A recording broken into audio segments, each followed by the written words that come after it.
नमस्कार.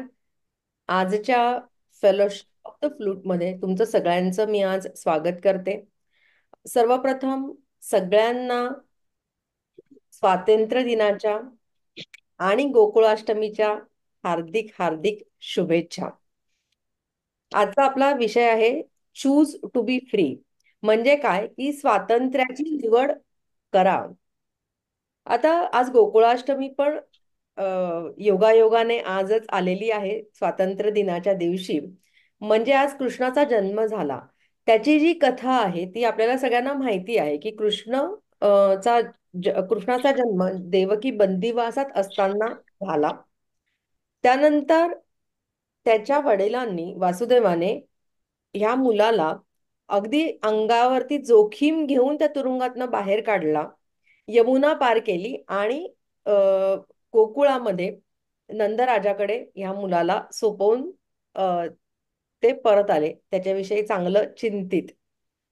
तर मुळात यातनं काय सगळ्यात पहिली गोष्ट जर का आपण बघितली तर काय आहे की कोणीही असो, सामान्य मनुष्य असो, सत्पुरुष असो किंवा देव असो, ज्यावेळी मनुष्य जन्म घेतला त्यावेळी मनुष्य बंधनामध्ये अडकतोच. देवाला पण हे बंधन चुकलेलं नाहीये. देहाचं बंधन आहे, देवालाही चुकत नाही.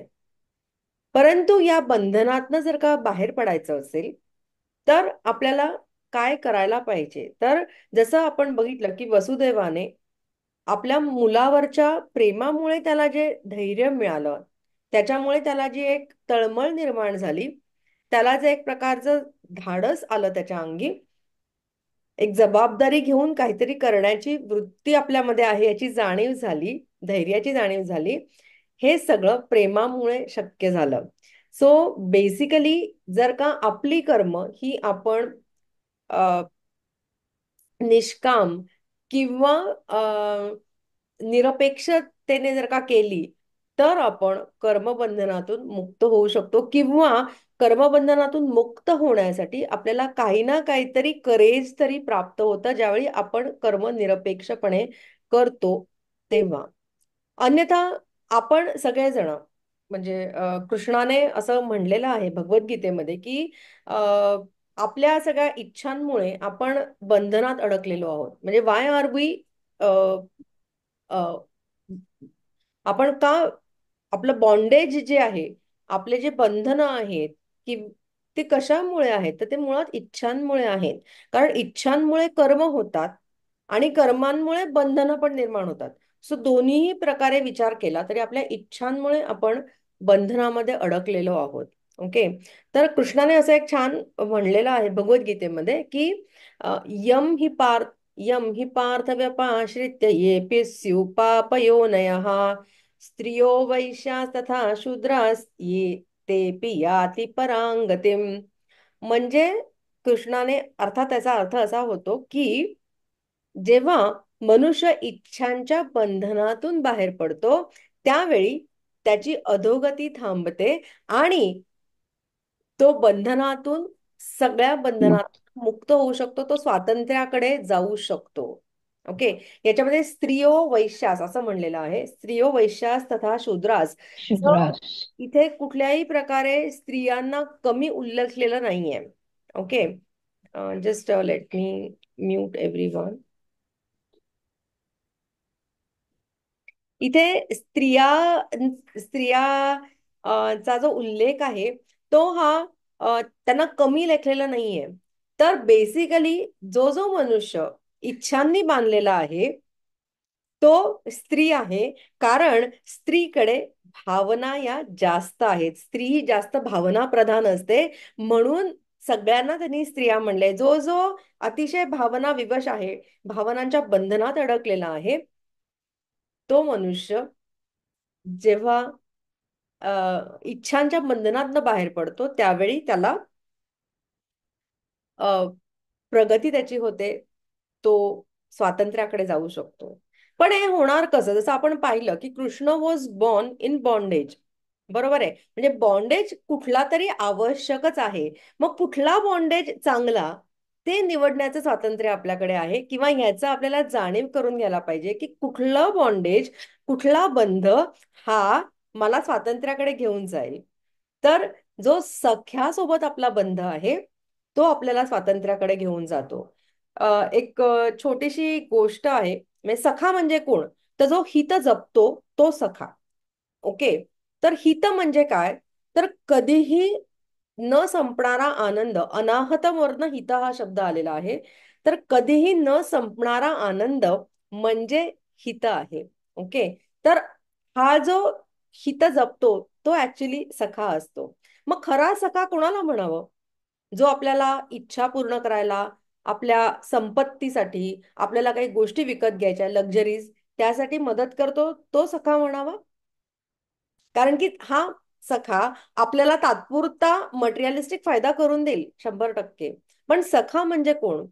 तर जो आपल्याला बंधनातनं सोडवेल. या सगळ्या ह्या ज्या गोष्टी आपण विकत घेतो त्याच्या बंधनातनं जो सोडवू शकतो त्याला आपण सखा म्हणू शकतो. म्हणजे आपण घर घेतो. आपण म्हणतो हे घर माझ्या मालकीचं आहे. आपण टीव्ही घेतो. आपण म्हणतो हा टीव्ही मी घेतला. फ्रीज मी घेतला, माझ्या घरात आहे. पण आपण फ्रीजकडे जातो, आपण टीव्ही लावतो, आपण घराकडे जातो, घर आपल्याकडे येत नाही. म्हणजे आपण बंधनात आहोत का घर बंधनात आहे आपल्या, याचा विचार आपण सगळ्यांनी करायला पाहिजे. ओके. सो बेसिकली एक छोटी गोष्ट मी इथे सांगते. सर्वश्रुत गोष्ट आहे ही, की दोन मित्र होते. जंगलातून जात होते, राम आणि श्याम.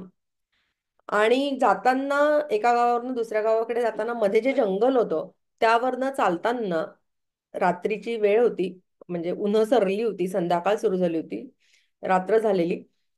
तर त्यांना एक अस्वल येताना दिसलं समोरून. त्यामुळे त्या दोघांनाही भीती वाटली. परंतु जो राम होता तो पटकन झाडावरती चढून वरती गेला. त्याने आपल्या मित्राला हेल्प न करण्याचा काही प्रयत्न केला नाही. तो सरसर वर निघून गेला. मे बी तो भीतीने ग्रासलेला होता. आणि श्यामला काहीच सुचलं नाही. त्याला वाटलं आपण आता मरणारच आहोत, म्हणून तो निश्चित पडून राहिला त्या जमिनीवरती. तर अस्वल आलं. त्याने त्याला त्याचा ब्रेथ बघितला काय आहे. त्याचा श्वास पण असा घेऊच शकत नव्हता. तो श्वास पण त्याचा अडकलेला होता. तर त्याचा श्वास येत नाहीये म्हणल्यानंतर अस्वल पुढे निघून गेलं. आणि त्याच्यानंतर मग तो उठला. ते पुढे आपल्या आपल्या घरी गेले वगैरे. सो याच्यामध्ये मटेरियलिस्टिकली आपण काय बोध घेतो की वेळेला जो मदत करतो तो मित्र आहे. म्हणजे हा मित्र आपल्याला मटेरियलिस्टिकली, म्हणजे तुम्हाला नुसतं तुमचं प्राण वाचवणे वगैरे एवढं करू शकेल. परंतु अशा स्थितीमध्ये जर का श्याम एखाद्या सख्याला भेटला, की ह्या प्रसंगातून मी काय शिकलं पाहिजे, मी काय बोध घेतला पाहिजे, तर साधा ऑर्डिनरी मित्र काय सांगेल की या रामशी तू मैत्री ठेवू नकोस. हा फक्त कामापुरता, त्याच्या कामापुरता तुझ्यासोबत चालला, तुला त्याने हेल्प पण नाही केली. हा व्यावहारिक सल्ला एखादी एखादा मित्र जो आहे तो देऊ शकेल, जो साधारण मित्र आहे. पण एखाद्या सख्याकडे जर का श्याम गेला तर सखा त्याला काय सांगेल की तू रामने जे कृत्य केलं त्याने घाबरून केलेलं असेल, सो त्याचा स्वीकार कर. पण तुला जी जाणीव झाली की मी निपचित पडावं जमिनीवर, ही तुझ्या अंतरातनं आलेली जाणीव होती. आणि म्हणून तू निश्चित पडलास. आणि या आंतरिक जाणीवेमुळे, या इंट्युशनमुळे तुझे प्राण वाचले. आणि ही इंट्युशन जी आहे ही ब्रह्मांडामुळे तुला मिळालेली आहे. सो तुझा ब्रह्मांडावरती असलेला विश्वास, म्हणजे ब्रह्मांड माझ्यासाठी जे जे घडवतं आहे ते करेक्ट घडवतं आहे, हा विश्वास जो आहे हा तू अढळ कर. याच्यावरची निष्ठा तुझी कायम राहू दे. कारण ती जर का असेल तरच this is the first step towards freedom. म्हणजे कुठल्या प्रकारचा बंध पाहिजे? तर निष्ठेचा बंध पाहिजे, विश्वासाचा बंध पाहिजे, प्रेमाचा बंध पाहिजे. आता आपण काही बघितलं की आपण मालमत्ता जी आपण घेतो, तर ऍक्च्युली आपण मालक आहोत का ती मालक आहे हे आपण बघायला पाहिजे. अजून एक छोटी गोष्ट सांगते मी. माझ्याकडे एक पेशंट आले होते, त्यांचा कान उघळलेला. आणि अ, तर कानातलं जे डूल आहे ते नीट बसावं म्हणून त्यांनी खूप मागून पॅकिंग बिकिंग करून ते सगळं कानामध्ये असे मोठे डूल घातले होते, आणि त्यामुळे इन्फेक्शन झालं. आणि अ, त्या माझ्याकडे आल्या. तर मी त्यांना ट्रीटमेंट दिली. ट्रीटमेंट झाल्यावर त्या बऱ्या झाल्या. आणि मग मी त्यांना सांगितलं की तुमचं ऑलरेडी 2 वेळा ऑपरेटिव्ह झालेलं आहे कान उघडण्याचं, त्यामुळे आता तुम्ही डूल घालू नका कानामध्ये. परत परत तुम्हाला ऑपरेशन करायला लागेल. दिस इज नॉट गुड. तर त्यांची ऍक्च्युली ह्या ज्या पेशंट माझ्याकडे आले होते त्यांची पार्श्वभूमी अशी होती की 2 वर्षापूर्वी त्यांचं सगळं कुटुंब तीर्थयात्रेला चाललं होतं. त्यावेळी फक्त ह्या मॅडम आणि त्यांचा नातू हे दोघच जण वाचले. त्या गाडीचा ऍक्सिडेंट झाला आणि त्या आणि त्यांचा नातू हे दोघच जण बचावले. बाकी सगळं कुटुंब त्यांचं मृत्युमुखी पडलं ह्या अपघातामध्ये. अशी त्यांची पार्श्वभूमी आहे. आणि तरी ह्यांचं जे म्हणणं आहे की अरे बापरे मम्मी, काही एवढे मोठे डूल मी केलेत, ते मी घालायचेच नाही का, ते काय असेच ठेवून द्यायचे का कपाटामध्ये? सो ऍक्च्युली ब्रह्मांड तुम्हाला काय सांगतंय की देह जो आहे, देहाचं जे बंधन आहे ते नश्वर आहे, ते तात्पुरतं आहे, त्याच्यामध्ये अडकू नका, मालमत्तेमध्ये अडकू नका. उलट तुम्हाला ही संधी प्राप्त झाली आहे की ज्यावेळी तुम्हाला हे जाणवलं की अरे, एका अपघातामध्ये आपण ज्यांना ज्यांना आपले म्हणत होतो ते सगळेजण काळाच्या पडद्याआड गेले. तर आपण काय करायला पाहिजे, उरलेला जो काळ आहे तो चिंतनात घालवायला पाहिजे. या चिंतनामध्ये की अ, मी कोण आहे, किंवा माझ्या आयुष्याचं ध्येय काय आहे. नाहीतर इतर लोकांसारखं कधीतरी मी पण अशीच मरणार आहे, जशी आले तशी. परंतु कुठल्या तरी मैत्रिणीने, कुठल्या तरी नातेवाईकाने त्यांना सांगितलं असेल की आता बघा तुमच्या सगळ्याच कुटुंबाची हानी झालेली आहे, तर तुम्ही आता तुमचं आयुष्य सुखामध्ये जगा, तुम्ही थोडी हौस मौज करा. हा झाला मटेरियलिस्टिक सल्ला जो आपल्याला बंधनामध्ये अडकवणारा आहे. वेरॅज जो सखा आहे तो त्या सख्याने ऑलरेडी इशारा दिला आहे की this is the time you should utilize for introspection. चिंतनासाठी याचा वापर करा. सो जो बंध आहे, अगेन, बंध तर असणारच आहे, बंधाशिवाय आयुष्य शक्य नाहीये, हे आपण ऑलरेडी बघितलेलं आहे. पण मग कुठला बंध चांगला? तर प्रेमाचा बंध चांगला, विश्वासाचा बंध करेक्ट आहे, निष्ठेचा बंध योग्य आहे. त्याच्यानंतर एक ऍक्सेप्टन्सचा, स्वीकाराचा जो बंध आहे तो करेक्ट आहे. आणि हे सगळं देणारा, म्हणजे हे मुळात ह्याकडे आपल्याला जर का कोणी घेऊन जाणार असेल तर जगातला सगळ्यात थोर विचारवंत कोण होता? तर कृष्ण होता, तो योगेश्वर होता. आणि मग ज्यावेळी आपण ह्या चिंतनामध्ये जातो, कृष्णाच्या उपासनेमध्ये जातो, त्यावेळी आपोआपच आपलं चिंतन चांगलं घडायला लागतं आणि आपण बंधनातनं मुक्त होण्यासाठी जी कर्म आपल्या हातून घडायला लागतात. So it is possible for us to remain in less bandhan. म्हणजे ह्या जन्मामध्ये एखादी व्यक्ती पूर्ण मुक्त होणं हेही होऊ शकतं, पण ऍटलिस्ट थोड्याफार प्रमाणात तरी आपण मुक्ततेकडे गेलेलो आहोत, किंवा स्वातंत्र्य म्हणजे काय याची जाणीव होणं, हे जरी ह्या जन्मात आपल्याला कळलं तरी पण आपण काहीतरी अचीव केलं असं होईल. बिकॉज कोणीतरी आपलं ऐकलं नाही, कोणीतरी आपल्याला इरिटेट केलं तर आपण लगेच चिडतो. म्हणजे आपण ऑलरेडी मालमत्तेबद्दल बघितलंय की तो एक बंध आहे. पण आपल्या भावनांचा पण बंध आहे. कोणी आपल्याला दुःखी केलं तर आपण लगेच चिडतो, आपण रागावतो, आपण दुःखात जातो, आपण निराश होतो. आणि त्यातनं बाहेर पडायला आपल्याला दिवसेंदिवस लागतात. वाय? बिकॉज आपण त्या भावनेच्या बंधनात आहोत. ती भावना जी येते आपल्याकडे, जी इच्छा आपल्याला भावना देतात, इच्छांमधनं निर्माण होते, त्याच्यात आपण अडकलेलो आहोत. We must understand this. So when we are saying परिस्थिती माझ्यासाठी करेक्ट नाहीये, सगळे लोक माझ्याबरोबर वाईट वागतायत, त्यावेळी उत्तर असं आलं पाहिजे, जर का तुम्हाला बंधनातनं मुक्त व्हायचं असेल तर, की ह्या सगळ्या इच्छा, ह्या सगळ्या भावना, हे सगळे गिफ्ट्स, हे सगळे माझ्याकडे असलेले लक्झरीज या मला बंधनात ठेवणाऱ्या आहेत. या ऍक्च्युली मालक आहेत आणि मी यांचा नोकर आहे. व्हेरॅज जर का मी प्रेमाच्या मार्गावरती, स्वीकाराच्या मार्गावरती, सख्याच्या मार्गावरती, चिंतनाच्या मार्गावरती गेले, तर मी या सगळ्या बंधनातनं मुक्त होऊ शकेल. And that is what actually true freedom is. म्हणजे कबीर साहेबांचा एक दोहा आहे, तो असा आहे की धन ऐसा साचिये जो आगे को होय. म्हणजे जो मृत्यू नंतर सुद्धा, म्हणजे पुढच्या जन्मी सुद्धा जो आपल्याला अ, कामी येईल असं धन तुम्ही अशा धनाचा संचय करा. सरपे उठा के गागरी जाते न देखा कोय. Okay. So we have to understand की आपल्याला काय करायला पाहिजे. म्हणजे आपण जर का नेक्स्ट जन्मामध्ये काही घेऊन जाणार असलो, तर आपण अशी कर्म आत्ता करायला पाहिजे की आपण पुढच्या जन्मी कमी कर्मबंधनात अडकलेलो असू, जास्त स्वतंत्र असू. त्यावेळी अजून जास्त आपण प्रगतीही करू शकतो. सो असा फ्रीडम देणारा, असा स्वातंत्र्य देणारा, असं चिंतन घडवणारा एकच सखा आहे आणि तो म्हणजे कृष्ण आहे.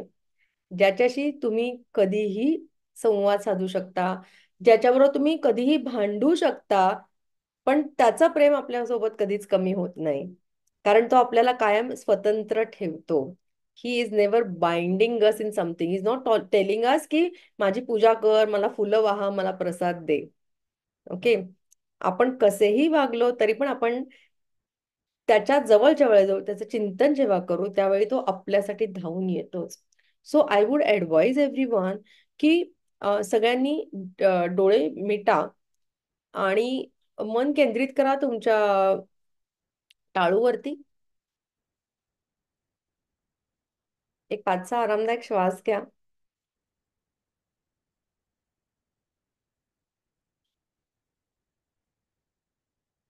आणि जे काही तुमच्या आयुष्यात प्रसंग घडले असतील मागच्या 2-4 दिवसात किंवा महिन्यात, जिथे तुम्हाला असं वाटलं असेल की माझा अपमान होतो आहे, म्हणजे तुमची बुद्धी चॅलेंज झाली आहे, तुमचा अहंकार चॅलेंज झालेला आहे, तुमच्या इच्छा चॅलेंज झालेल्या आहेत, ते प्रसंग आठवा.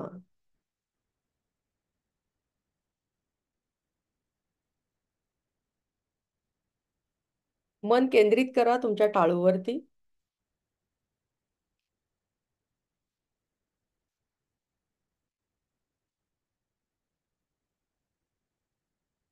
आणि मनापासून, अगदी हृदयापासून म्हणा की मी कृष्णाला शरण आले आहे and I love you Krishna.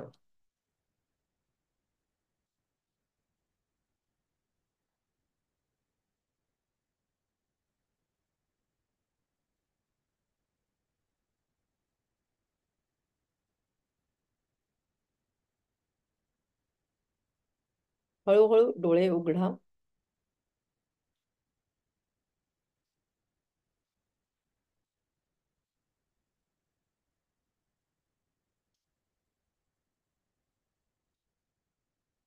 Very good. So हे केल्यानंतर तुम्हाला किती फ्री वाटलं आहे आतून. ज्यावेळी तुम्ही सगळा भार कृष्णावर टाकला आहे, त्यावेळी तुम्हाला किती फ्री वाटलं आहे मनातनं, हे तुमच्या अनुभवासाठी आहे. माझा एक अनुभव मी इथे सांगते. मी खूप तरुणपणी रेकीच्या मार्गावरती आले. ज्यावेळी मी खूप जबाबदाऱ्या अंगावरती घेऊन चालत होते, त्यावेळी मला हे सगळं सहन होईन असं झालेलं. मला वाटलं होतं की माझं लाईफ बॅलन्स करू शकत नाही आणि मी ऍक्च्युली आत्महत्या करायला पण प्रवृत्त झाले होते. ओके. म्हणजे ऍज अ डॉक्टर माझ्याकडे असे की साधनं होती की कुठलं इंजेक्शन घ्यायचं ज्याच्यामुळे आपलं श्वसन बंद होऊ शकतं. त्यानंतर ते टेक्निक आहे की आपल्याला सुई टोचून घेणं, हे सुद्धा मला येत होतं because I have done post in anaesthesia. So we are very, anaesthetist are the best experts in taking the veins. Okay. Anyways, apart from that, तर मी सगळी तयारी केलेली. ओके, आता आज आपण आपल्याला सहनच होत नाहीये, तर आपण, I was in that zone की नाही मला जगायचं नाहीये. आणि क्लिनिकमध्ये होते मी. आणि असा एक पेशंट आला बरं का, म्हणजे वॉक इन आला आणि त्याचा किरकोळ त्रास होता अगदी, त्याला काहीतरी कानाचा. सो मी त्याला औषध दिलं आणि जाता जाता तो मला काय बोलला पेशंट, की मॅडम तुम्ही एकट्या नाही येते, तुमच्या सोबत कोणीतरी आहे, त्याच्याबद्दल तुम्ही जरा लक्ष द्या. आणि तो निघून गेला. तो गेल्यानंतर मी भानावरती आले, की हा मला काय सांगून गेला, ओके, की तुम्ही जे करताय ते चुकीचं आहे. कारण की त्यावेळी जर का मी त्या झोन मध्येच राहिले असते आणि काहीतरी जीवाचं बरं वाईट करून घेतलं असतं, तर माझा पुनर्जन्म ज्यावेळी झाला असता तेव्हा मी माझी इच्छा पूर्ण व्हाव्या या तीव्र भावनेमध्ये मी हे जग सोडलं असतं. सो नेक्स्ट जन्म घेताना मला परत मी झिरो पासून सुरुवात केली असती. पण त्याच्यामुळे मी भानावर आले आणि मला हे कळलं की हा मनुष्य जन्म जो मिळालेला आहे याच्यामध्ये मी चिंतन करू शकते आणि स्वतंत्र होऊ शकते.